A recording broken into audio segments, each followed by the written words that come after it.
Unique, it's Neek. Welcome to my channel. This is the review of The Real Housewives of Salt Lake City. Revenge Marks the Spot, Season 3, Episode 1. Oh, it starts off with Jen Shaw talking about back in 2019. Um, she what she does, which is some type of marketing, and she make millions. You gotta do what you gotta do to make that money.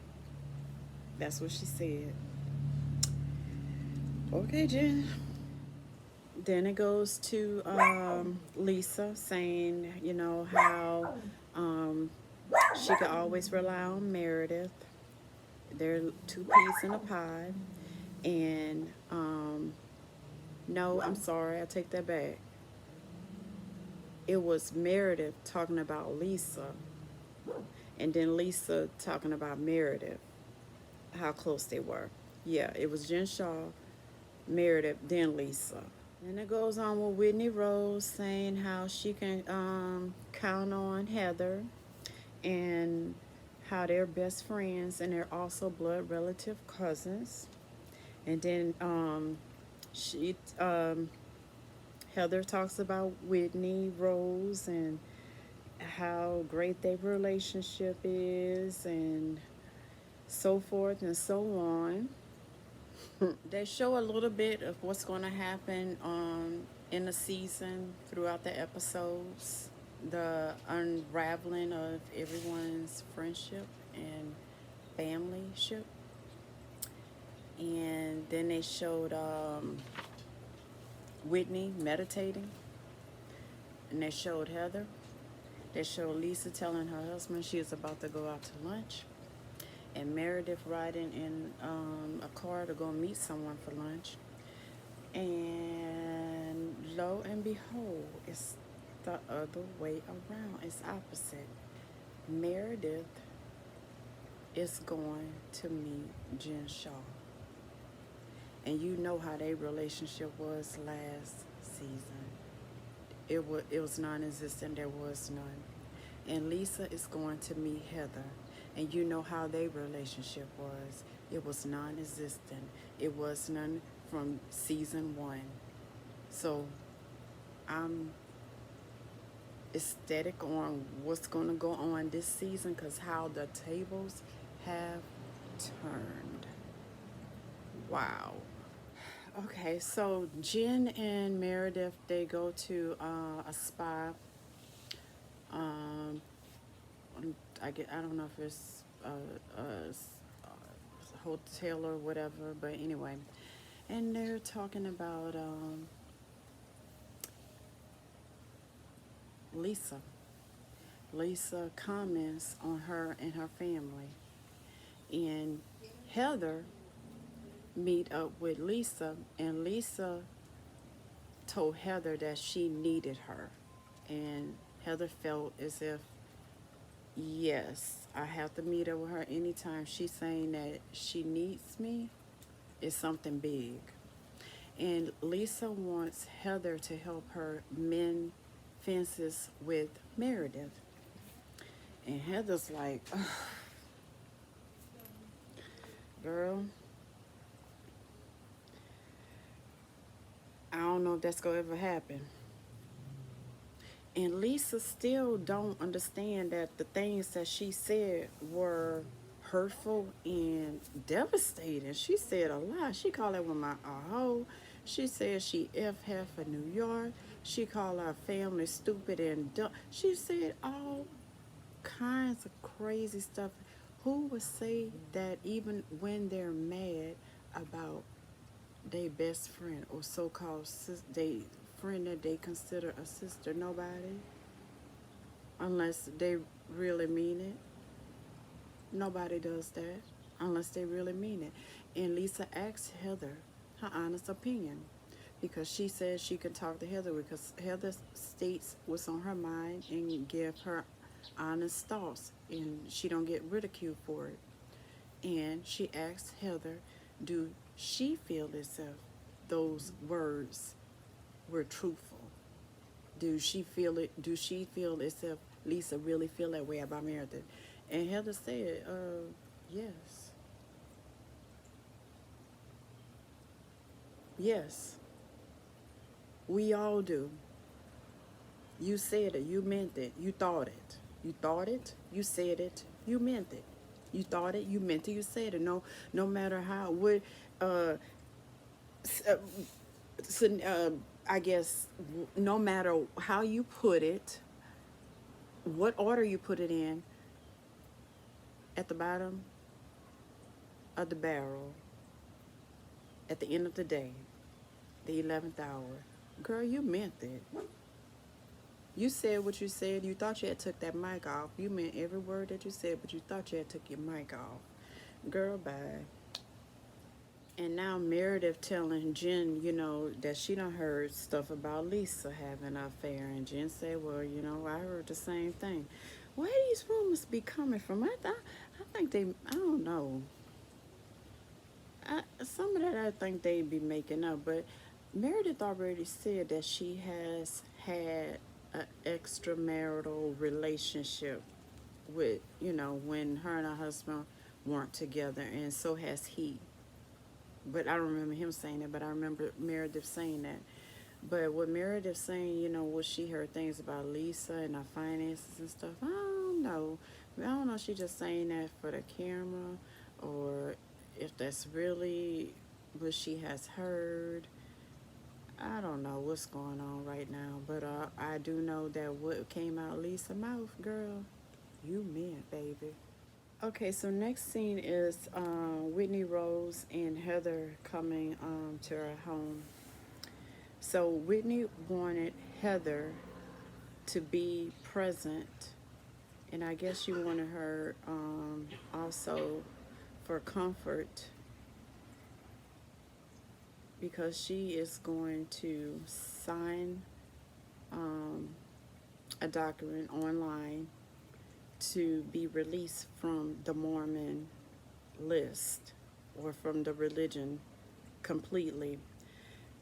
It sounds like the Mormon church there, I don't know if it's like that everywhere, is they part of the government. How they go watch and track what everybody doing? That's kind of like cult shit. Why would you want to be a part of that?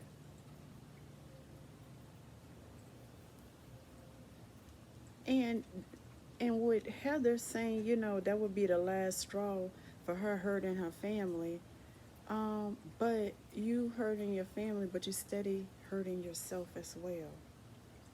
Whitney doing it so her soul, so she can get her freedom back and understand why signing that. I mean, it's not gonna change anything. Like Heather asked, what that's gonna change on a day-to-day life? No, it's not gonna change anything. But it's a mind thing, and by her signing that and asking them to release her and her being free is like taking back control of your total life. So I get that part. Which Heather, you don't have it yet. And that's why you stuck in a rut and still sad and depressed. And I think once you do that, you will feel, I mean, your family gonna feel how they feel. They ain't talking to you now. What's gonna change? They feel how they feel now. But you putting your feelings off for what other human beings gonna feel, and the only person that should matter, the only human that should matter is you. You stand before God. They ain't gonna be your judge. You're not gonna bow down before these people, human beings that God created. God. That's who you're gonna stand before. I just don't get that. Why people always thinking about what other people, other human beings think when that's not who they just like you. You stand before God, not them. You answer to God. God gave you your free will. He gave you your free will. And you letting these people take it from you because they got some shit in writing. They own rules that they made up. Another human being that's unrealistic.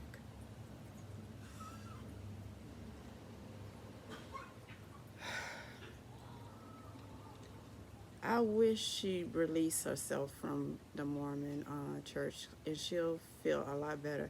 Cause your family go that ain't gonna change. They feel how they feel now. That ain't gonna change their feelings. But you'll be free, psychologically wise. Okay, next scene is Jen Shaw trying to start the fireplace in their new home that they moved into.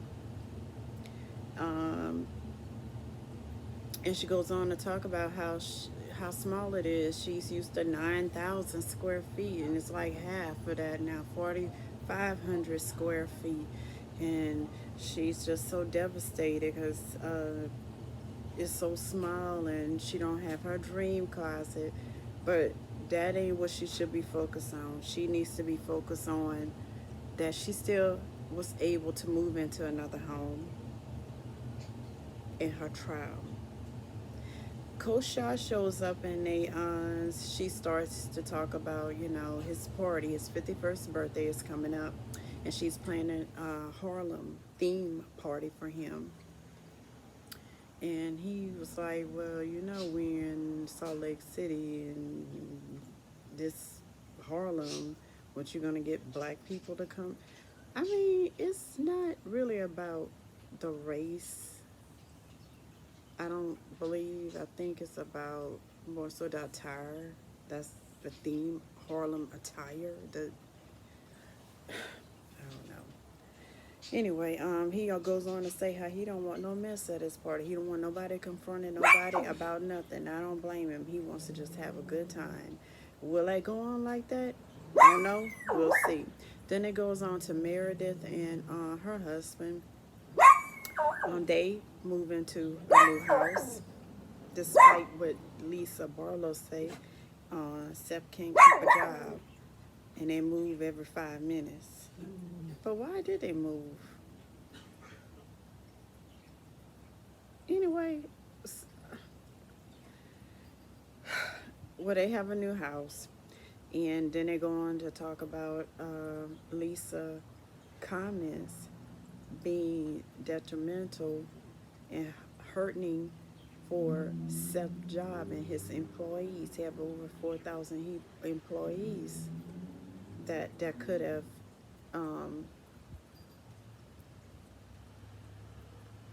harmed his job and their livelihood, their finances, and other people's finances as well. And she, then she starts to talk about how Lisa have her own skeletons in the closet. It's rumored that she is cheated.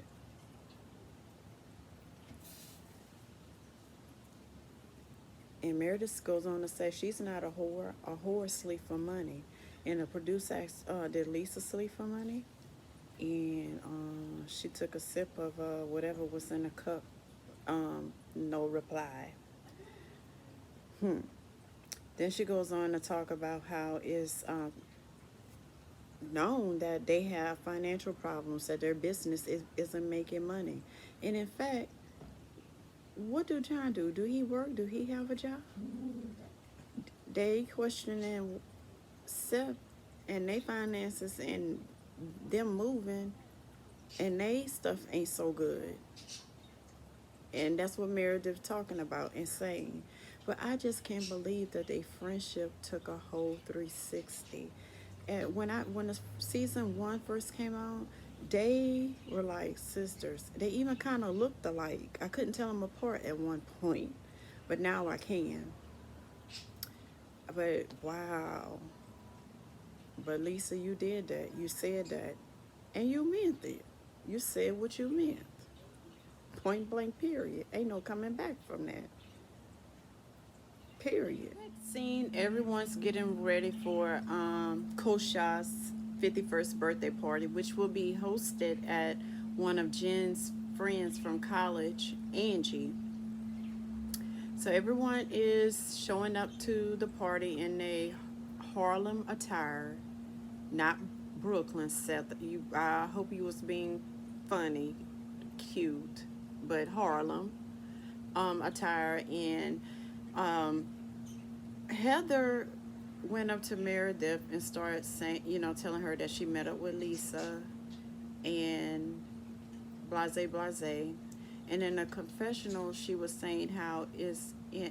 So Heather, you don't go to the church, but you still practice the religion. You don't practice all of it, but you practice some of it. How that go? In the Mormon book that somebody wrote, not the Bible, the Mormon book, because apparently they have their own rules. That was written by some man. That if you have a 10-year relationship or a friendship with someone, you're supposed to try to come to some sort of resolution and mend the friendship.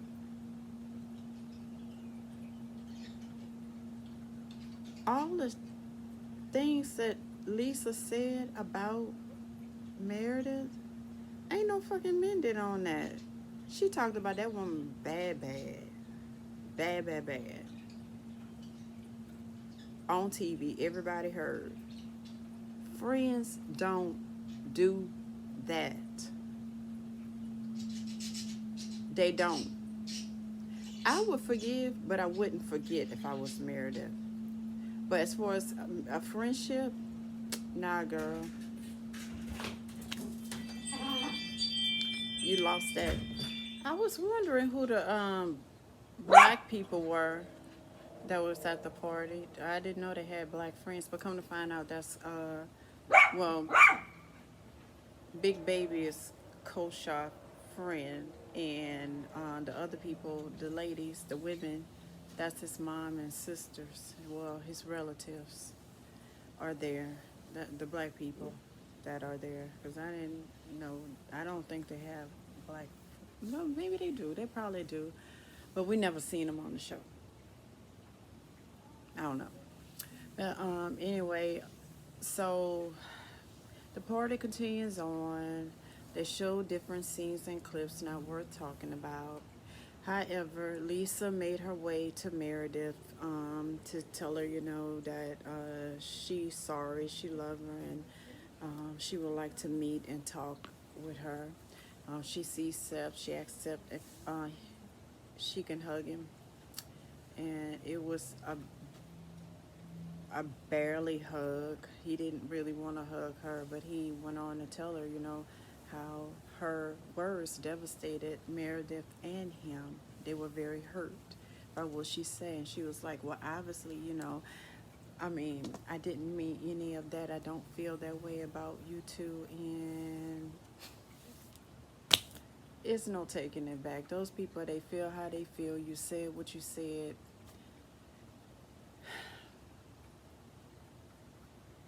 It's no coming back from it.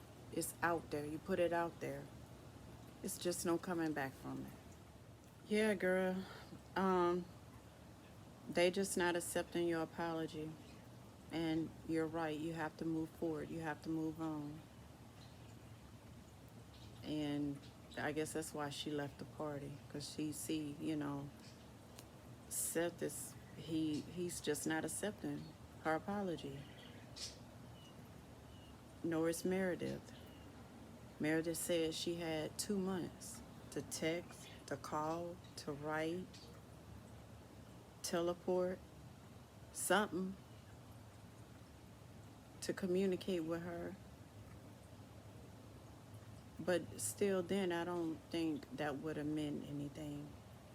That relationship is just dead. And Lisa might as well get her shovel and start digging and covering it up. It's 6 feet gone. But they ain't trying to hear it. Seth kept saying how devastating and hurtful those words were. And she kept saying that she don't remember saying any of those. But then she also goes on to say that no one was supposed to hear it, right? Because she thought she had taken her mic off. Nobody was supposed to hear it. She said she never felt that ever. And she don't feel it now. But you felt it then. And you said it. You was feeling it before. You said how you felt. It's just no coming back from that, Lisa. And that's just what it is. That was Salt Lake City. And we'll see what goes on. I haven't heard much about what went on with Jen Shaw because her court date was back in March. So I don't know if they postponed it or what happened with it. I haven't heard anything about it. So I'll wait until the episodes play out and see what goes on throughout the season. Because I ain't about to go search and look for it. I don't have time for that. But I'll just see what plays out during the season. Thank you for watching. And have a good evening.